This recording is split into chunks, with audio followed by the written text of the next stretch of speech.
We're in the key of F sharp, and today we are looking at diminished chords. So we're in the key of F sharp, and this is a scale.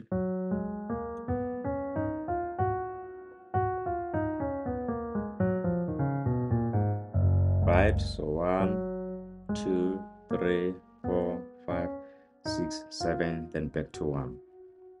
Right, so the diminished chord, right, not to be confused with suspended chord or even augmented chord. So if I'm on 1 here, right, if I'm on 1, and then to get the diminished chord, I just need to move my second finger and my third finger backwards without skipping any note. I'm getting a diminished chord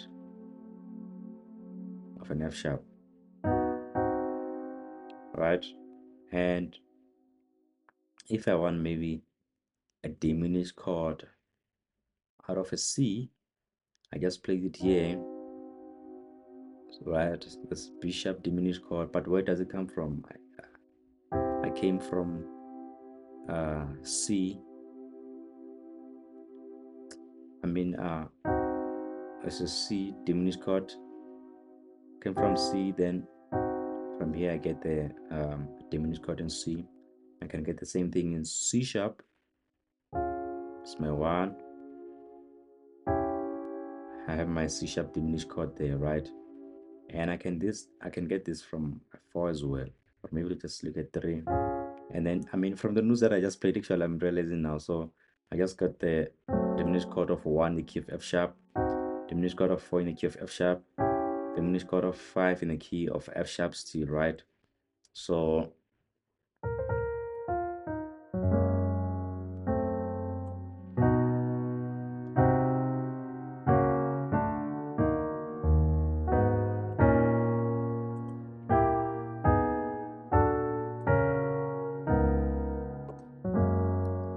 now how can you use this in a song? That's a good question. Now let's say maybe we worship you, our Lord.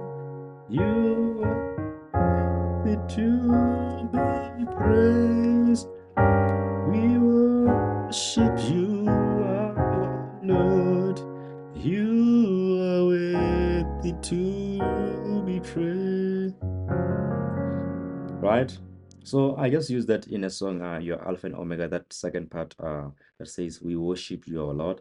And then I was just using the diminished chord here from 4 and also from 1, right? And I was using this like as a passing chord going to 2. So I'm saying,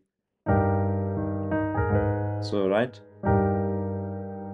So the note that I'm going to is 2. So we worship you.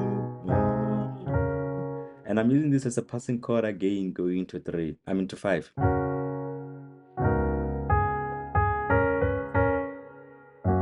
We worship you, our